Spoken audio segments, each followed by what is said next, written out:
د لوی څښتن تعالی په نامه سلامونه ستړي مسئ د بلخ ملي تلویزیون قدرمنو لیدونکو د دې مهال خبرونو ته موضوع عبدالرحمن عاطف هرکلی کوم.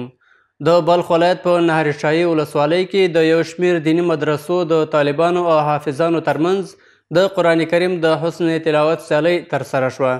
ورته مهال یو شمیر مسؤلینو او دیني عالمانو د حافظانو او طالبانو ترمنځ د هڅونې او د غوره څیرو د پیژندنې په موخه دغه ډول پروګرامونه وستایل. د بلخ ولایت د اطلاعاتو کلتور او پوهنې ریاستونو له لورې د یاد ولایت په نهرشاهي ولسوالۍ کې د 27 مدرسو د زده کوونکو ترمنځ د قرآن کریم د حسن تلاوت سیالۍ په لاره واچول شوه. ورته مهال د بلخ ولایت د پوهنې رئیس او د ولایت مقام د بشري سرچینو رئیس د خپلو ویناو پر مهال د اسلام له نظره د قرآن کریم په اعجاز خبرې وکړې او ټینګار یې وکړ چې د مدرسو طالبان باید د قرآن کریم له ټولو مطالبو څخه ځان خبر کړي.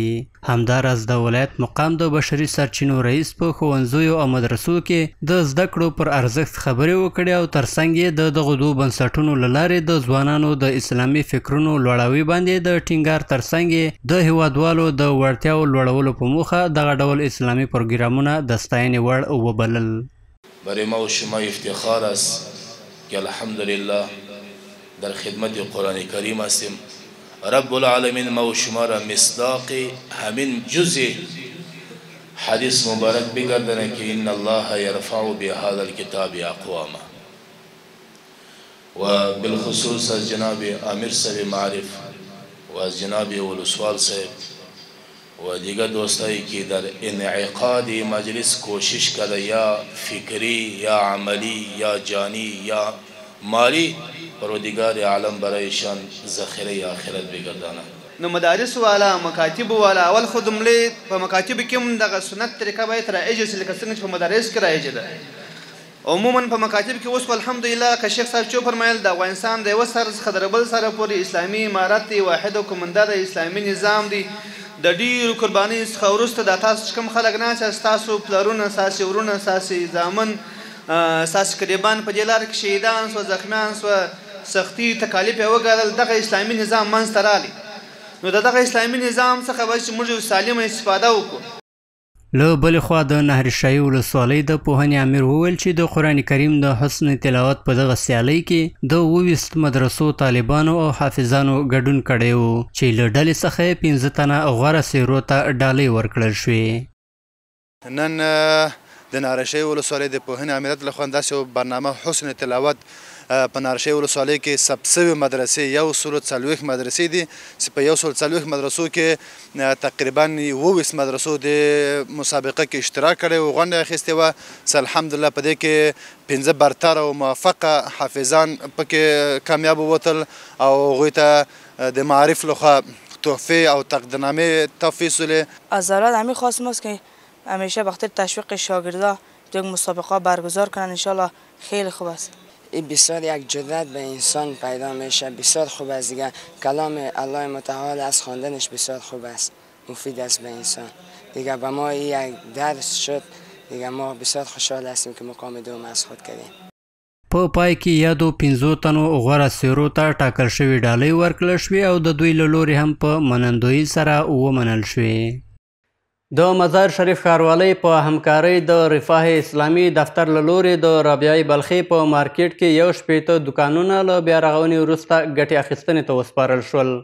مسؤلین وایي د یادو دکانونو له بیا رغونې څخه موخه په کار بوختو ښځو ته ډاډمن چاپیریال رامنځته کول دي. په رابعې بلخي مارکیټ کې ټول ټال 1 هټۍ د رفاه اسلامي بنسټ لخوا تر ترمیم وروسته ګټې اخیستنې ته وسپارل شول. د مزار شریف ښاروالۍ حقوقي سلاکار وایي د دغو هټیو له بیا رغونې موخه ښځو ته د کار خوندي چاپیریال برابرول دي. 1 دکانه دي دا د دې ترمیم د رفاه اسلامي د طرفه وسو نو دا نن افتتاح وسوله.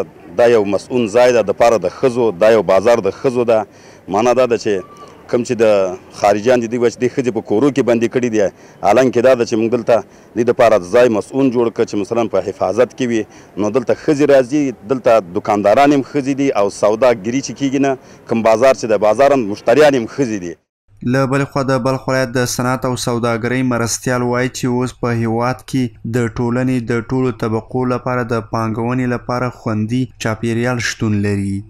د افغانستان اسلامي امارت استراتیژیک پالیسی او سیاست بېپرې ناپېیلې او اقتصاد محور دی. هیواد کې د زړورو سرتیرو او تلپاتې ځواکونو تر کنټرول لاندې دی او د فضا د امنیت په ټول مملکت کې راغلی دی.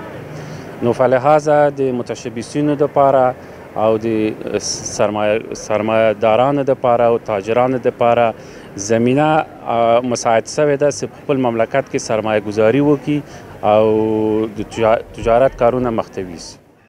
د یادونې وړ ده چې په مزار شریف ښار کې د ښځو لپاره 2 سوداګریز مارکیټونه فعالیت کوي چې په دې مارکیټونو کې څه باندې 400 میرمنې په کار بوختې دي. د بلخ ولایت اوسیدونکي د اسلامي امارت د بیا واکمنېدو د 3مې کلیزې په رارسېدو سره د هیواد په کچه د دغه حکومت له لورې د رامنځته شوي امنیت څخه خوښي څرګندوي. دوی زیاتوي چې د اسلامي امارت په بریا سره اوس افغانستان د یو خپلواک هیواد په توګه یادېږي. د بلخ ولایت اوسیدونکي د اسلامي امارت د بریا د 3مې کلیزې په رارسېدو سره د یاد حکومت له لورې د رامنځته شوي ډاډمن چاپیریال څخه خوښ دي او زیاتوي چې د اسلامي امارت په بیا واکمنۍ سره په ټولنه کې ملي یووالی رامنځته او د بېلابېلو ناوړه کړنو مخه نیول شوې ده. در مدت همین 3 سالی که گذشت امارت اسلامی آمد شکر خدایا که واقعا ما زندگی را حالا فهمیدیم. به خاطر چی؟ آدم واقعیت ها را بگوید. فساد گم شد، دوزی گم شد، قتل قتال و اختطاف گم شد. منگ دغه حکومت نه ډیره خوشاله یو شکر الحمدلله په دې باندې منگ افتخار کوو ډیر افتخار کوو چې کشت و کشتار خونریزی زمانگ د میانځ مسلمانانو د میانځ رک شو. خدای دې رکی، خدای دې آرامی راولي. من ایسک جوان ما خیلی از مردم خوش هستیم از امارت اسلامی. امنیت تامین است، برقرار است. شکر مردم کلگی در کار بارشانه هستند. خیلی مردم خوش است.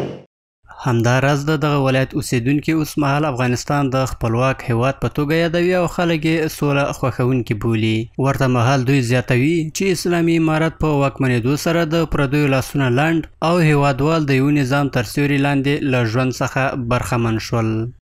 ما شاهد از این هستیم که هیچ گونه نیروی بیگانه و خارجی در افغانستان تا این 3 سال وجود نداشته و مجاهدین امارت اسلامی افغانستان در یک روحیه بسیار کامل به خاطر امنیت و آرامش مردم افغانستان کار پیکار میکنند.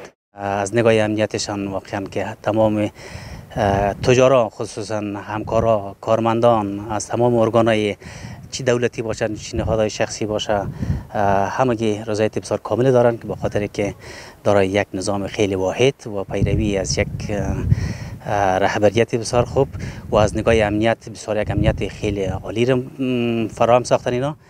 باید وویل شي چې د افغانستان اسلامي امارت د 1401 لمریز کال د زمري میاشتې په 40مه نیټه په ټول هیواد واکمني وموندله چې له دې سره ټول یرغلګر پوځونه له افغانستان څخه تېښتې ته اړ کړی شول. د بلخ ملي تلویزیون قدرمنو لیدونکو دا د دې مهال خبرونه تر بیا ښه وخت د الله په امان.